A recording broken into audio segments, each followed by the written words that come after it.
Did you know that 5 times in its history, our blue planet was a giant snowball, buried under ice and brutal cold?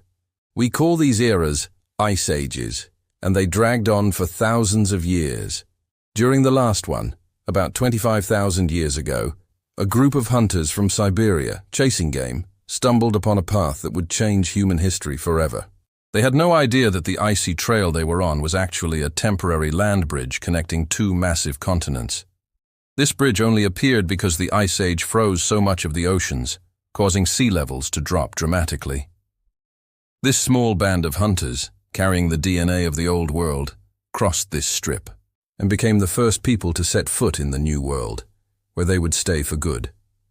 Then, about 11,000 years ago, the Ice Age ended.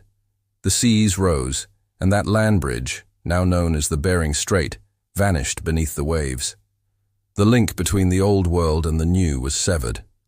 For the next 10,500 years, the 2 halves of humanity would live completely unaware of each other. Over millennia, those first hunters spread across the Americas, building incredible civilizations. In what is now Mexico, the mighty Aztec Empire flourished, home to 6 million people. To the south, the ancient Maya civilization excelled in art and astronomy, and further down, the vast Inca Empire stretched across the Andes with a population of 12 million. Countless other tribes and villages, like the Arawak people in the Caribbean and Native American tribes from Canada to Brazil, populated the land, cultivating their staple crop, corn. For the people of the Old World, the world ended at the shores of Europe and Africa. For the people of the New World, there was nothing but water beyond their coastlines. Sure, there are whispers and legends of accidental crossings. Ancient Chinese poems speak of a distant land called Fusang. A Buddhist monk claimed to have lived there for 40 years. Vikings briefly settled in Canada. There are even claims from Muslims and Hindus. But none of these encounters created a lasting connection. The 2 worlds remained separate. This separation could have lasted thousands more years, but then came the 15th century, a century that would flip the world on its head. The catalyst? The fall of Constantinople in 1453 to the Ottoman Turks. For Europe, this was a catastrophe. Their last link to the mighty Roman Empire was gone. More importantly, their trade route to Asia, the source of silk, spices, and immense wealth, was severed. Poverty and desperation gripped Europe. Crime soared. People were starving.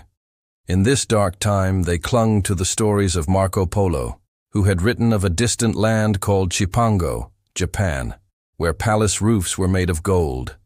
The land route was blocked by the Turks, and the sea route through Egypt was controlled by other Muslim empires. Europe was trapped. They desperately needed a new path to the riches of the East, and in this moment of crisis, a little-known Italian sailor stepped forward. He had a radical idea. He claimed he could reach the treasures of Asia not by going east, but by sailing straight west, across the vast, uncharted Atlantic Ocean. His name was Christopher Columbus. Columbus was obsessed with Marco Polo's tales and believed the world was round. He calculated that a 2,800-mile journey west would lead him directly to Japan. It was a bold, almost insane idea. He wasn't just after gold. He saw himself as a Christ-bearer, destined to carry Christianity to new lands and forge a new Christian empire. He pitched his plan to the courts of Italy, Portugal, and England, but no one would fund his risky venture.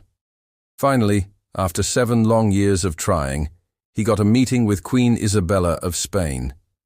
He promised her unimaginable riches and a new empire for Spain and for Christianity. Driven by greed and faith, Queen Isabella agreed. Columbus had his ships. But the Queen didn't know that Columbus was harboring a massive deception, a secret that put his entire crew in mortal danger. Why did his own sailors plot to kill him mid-voyage? And what promises did this obsessive Italian sailor make to keep his dream alive? We'll uncover all that in the next episode of our journey through the history of America. Thanks for watching. If you enjoyed this, don't forget to hit that like button, subscribe, and ring the bell so you don't miss what happens next. See you in the next video.